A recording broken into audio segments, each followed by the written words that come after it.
Hello friends, ഇതൊരു boat യാത്രയുടെ ആദ്യഘട്ടമാണ്. ഇത് കാവാലത്ത് നിന്ന് ബോട്ട് 6000 വഴി വേമ്പനാട്ട് കായലിലേക്ക് പ്രവേശിക്കാൻ പോവുകയാണ്. അതിൻ്റെ ആദ്യത്തെ സർവീസാണ് ഈ കാണിക്കുന്നത്. വളരെ മനോഹരമാണ്. അതായത് ഇപ്പോൾ പച്ചപ്പുകളൊക്കെ കുറവാണ്. ഈ വേനൽ സമയമായതുകൊണ്ട് പച്ചപ്പുകളൊക്കെ കുറവാണ്. എന്നാലും രണ്ട് വശത്തും ഇടനെഞ്ചി നിൽക്കുന്ന തെങ്ങുകളും അതുപോലെ പച്ചപ്പ് നിറഞ്ഞ മരങ്ങളുമൊക്കെ ഉണ്ട്. കൂടാതെ അങ്ങോട്ടും ഇങ്ങോട്ടും ഹലോ ഫ്രണ്ട്സ്, ഇത് വേമ്പനാട്ട് കായലാണ്. വേമ്പനാട്ട് കായലിൽ നിന്ന് മുഹമ്മയ്ക്ക് പോകുന്ന വഴി റൂട്ടാണിത്. ഇത് ഞങ്ങൾ അതായത് പാതിരാമണൽ എന്ന് പറയുന്ന സ്ഥലത്തോട്ട് പോവുകയാണ്.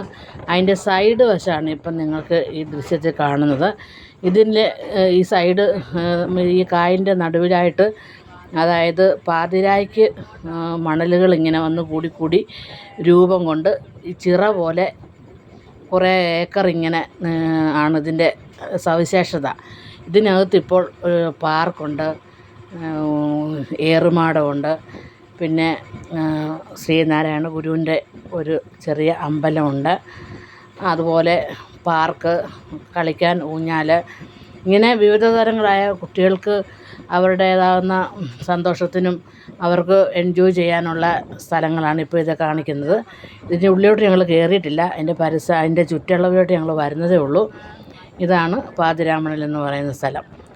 അതിലേക്ക് നിങ്ങളെ ഈ ദൃശ്യത്തിലേക്ക് ഞങ്ങൾ കൊണ്ടുവരുവാൻ പോവുകയാണ്. ഇപ്പം അങ്ങോട്ട് പോകുന്നതേ ഉള്ളൂ. അപ്പോൾ അവിടെ ചെന്ന് ബാക്കി കാര്യങ്ങൾ കാണിക്കാം. ഹലോ ഫ്രണ്ട്സ്, ഇതാണ് പാതിരാമണൽ എന്ന് പറയുന്ന സ്ഥലം.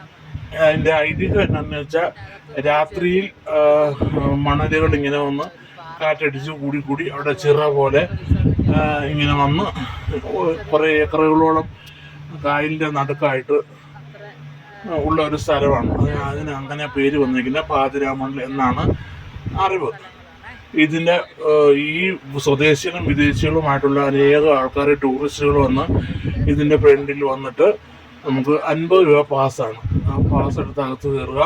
അവിടെ കുട്ടികൾക്ക് എൻജോയ് ചെയ്യാനുള്ള എല്ലാ കളി സാധനങ്ങളും, അതുപോലെ പിന്നെ ഏറുമാടം, ഊഞ്ഞാൽ, അങ്ങനെ ധാരാളം കളിക്കാനുള്ള, അവർക്ക് എൻജോയ് ചെയ്യാനുള്ള സാധനങ്ങളൊക്കെ ഉണ്ട്. ഞങ്ങളിവിടെ എത്തി. അത് കൂടാതെ അതിൻ്റെ ഫ്രണ്ട് വശത്ത് വന്നാൽ നമുക്ക്